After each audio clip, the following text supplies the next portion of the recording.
California has an unusual relationship with the towns it builds. It builds them for gold, for copper, for water, for agriculture. Then it floods them for reservoirs, dries them out for aqueducts, or makes them uninhabitable through decisions made in courtrooms and city halls hundreds of miles away. Some of the towns on this list are now under hundreds of feet of water. Others dried out slowly over decades after the water that made them possible was rerouted somewhere else. One was effectively killed by a single court decision that eliminated the entire economic basis for its existence overnight. This video counts down 9 real California towns where the residents were forced to leave, every one of them documented in Bureau of Reclamation records, state historical archives, federal court decisions, or California Department of Water Resources filings.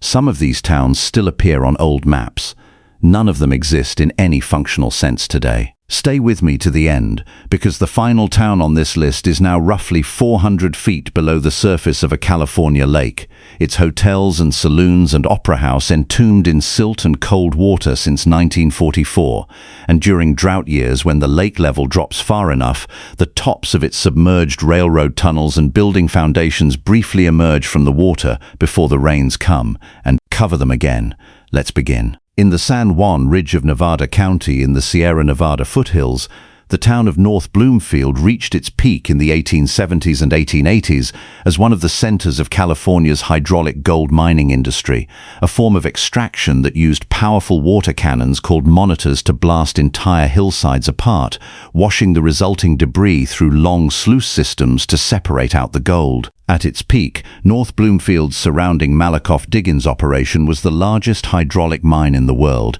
and the town that supported it had schools, churches, hotels, and several hundred permanent residents whose livelihoods depended entirely on the mining continuing. The problem with hydraulic mining was what it produced beyond gold: an enormous quantity of loose sediment, called slickens, that washed down the Sierra rivers each season and accumulated in the valleys below, burying farmland, filling river channels, and contributing to catastrophic flooding in the Sacramento Valley. Downstream farmers and valley residents sued, and in 1884 a federal circuit court issued what became known as the Sawyer decision, ruling that hydraulic mining debris could no longer be discharged into the rivers of California.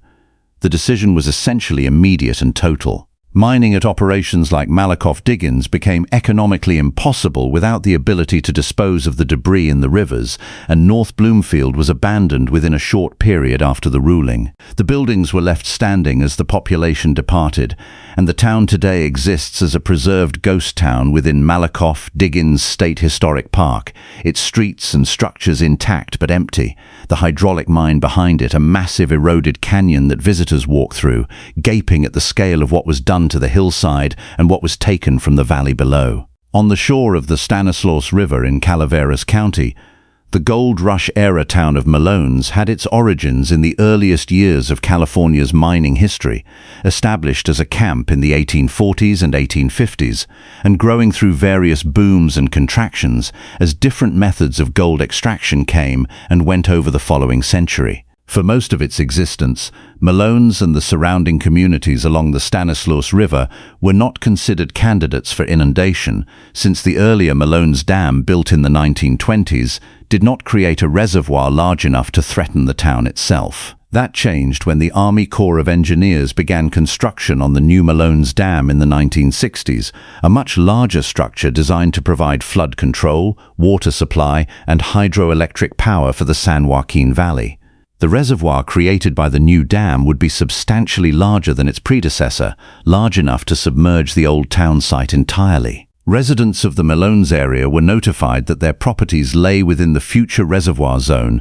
and were eventually acquired by the federal government through a combination of voluntary sales and eminent domain proceedings. The new Malones Dam was completed in 1979, and the reservoir began filling in stages. The old town site was submerged as the water rose, joining the long list of California gold rush communities that ended up underwater rather than in the historical record. The lake that replaced it, New Malones Lake, is today a recreation area that draws visitors for boating and fishing on the same water that covers what was, for a century and a half, a living piece of California's mining history. The town of Whiskeytown, in Shasta County near Redding, got its name from an incident that local tradition says involved a barrel of whiskey falling from a pack mule and rolling into the creek below, prompting the early miners to name the waterway Whiskey Creek and the camp that grew around it accordingly. The town was among the first mining settlements in Shasta County, established during the gold rush of 1849, and it persisted through multiple economic cycles over the following century,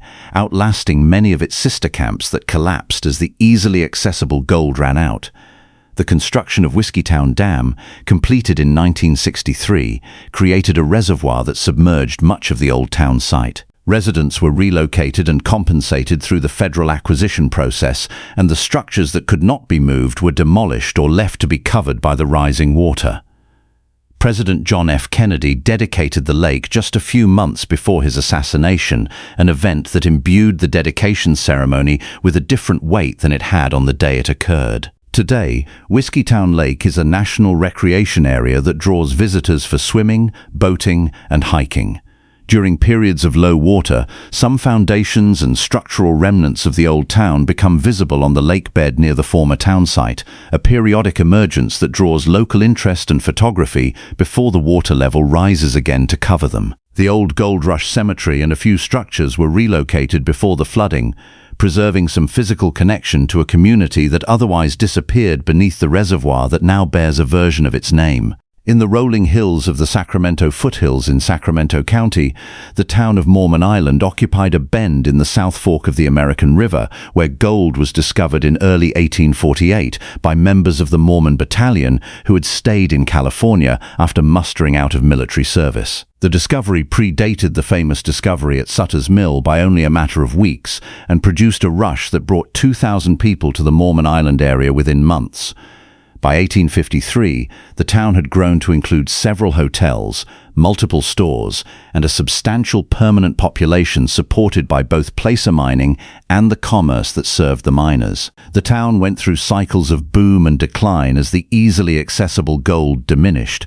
but it maintained a continuous if modest existence for more than a century until the Bureau of Reclamation selected the American River as the site for Folsom Dam. Construction on the dam began in 1948, and the residents of Mormon Island, like residents of other communities within the future reservoir zone, were informed that their properties would be acquired by the federal government and that the town would be submerged when Folsom Lake began to fill. The dam was completed in 1955, and the reservoir filled over the following years, covering Mormon Island entirely. The town that had been among the first American settlements in the Sacramento foothills, established within weeks of the discovery that started the California gold rush, now lies beneath Folsom Lake, its location marked on historical maps but invisible from the surface of a reservoir used for water supply, flood control, and recreation by the metropolitan Sacramento area that grew up in the valley. Below it, in the eastern hills of Napa County, the small agricultural and ranching community of Monticello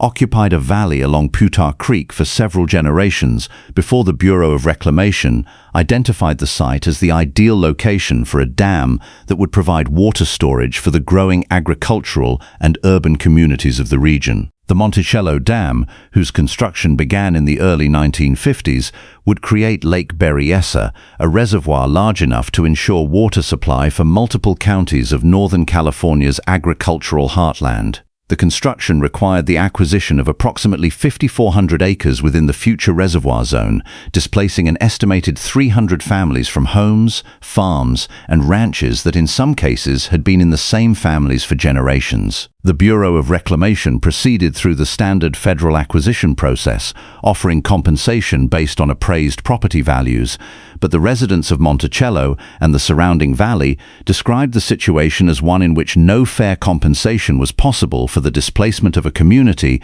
and a way of life rather than simply a monetary value attached to buildings and land. The dam's reservoir, Lake Berryessa, began filling in 1957, and Monticello was submerged as the water rose, its name repurposed in California usage to refer to the dam that replaced it rather than the community that the dam destroyed.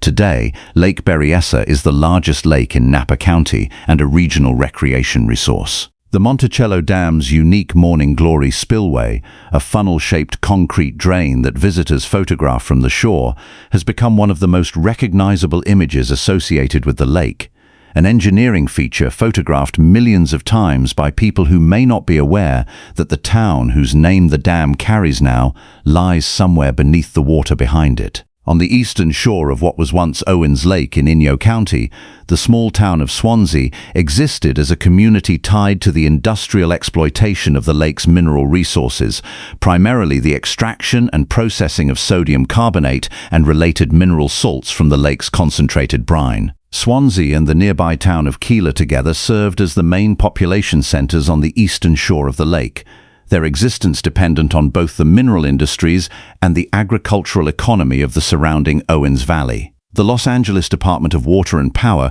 completed its Los Angeles Aqueduct in 1913 and began diverting the flow of the Owens River, which had fed Owens Lake for centuries, southward to the growing city of Los Angeles. By 1926, the diversion had reduced the inflow to Owens Lake to the point where the lake was completely dry, leaving behind a vast flat expanse of mineral-crusted lakebed rather than the navigable body of water that had defined the landscape and the economy of the Eastern Shore communities. Swansea, without the lake that had given it both its industrial purpose and whatever modest amenity the water provided in an otherwise desert landscape, declined to the point of complete abandonment. The buildings were left to deteriorate in the extreme climate of the Owens Valley, and the town gradually fell apart through the combined forces of weather, neglect, and the occasional salvage of anything that could still be used elsewhere. What remains of Swansea today is a scatter of deteriorated adobe and timber structures on the dry lakebed's eastern shore, preserved from further decay primarily by the same aridity that helped drive its residents away. Keeler, California, on the eastern shore of what was Owens Lake, presents a different case from most of the other communities on this list. It has not been entirely abandoned, which in some ways makes its situation more striking than complete abandonment would be. A small number of residents have maintained a presence in Keeler for decades after most of the town's population left, living in a landscape that the Los Angeles Department of Water and Power's diversion of Owens Lake source water transformed from a functioning community on the shore of an actual lake into a settlement on the edge of what the Federal Environmental Protection Agency has identified as the largest source of particulate air pollution in the United States. The dry bed of Owens Lake, after the aqueduct drained the water away and left behind the mineral salts that had been dissolved in the lake for centuries, became a source of fine alkaline dust that storms sweep across the surrounding landscape in quantities sufficient to qualify the area as a chronic public health hazard. The dust contains arsenic, cadmium, and other toxic metals concentrated in the lake's evaporating brine, and residents of Keeler and the surrounding Owens Valley have dealt with these dust storms for decades as an unavoidable consequence of living near the dry lakebed. The Los Angeles Department of Water and Power has been legally required since the 1990s to conduct dust mitigation on the dry lakebed,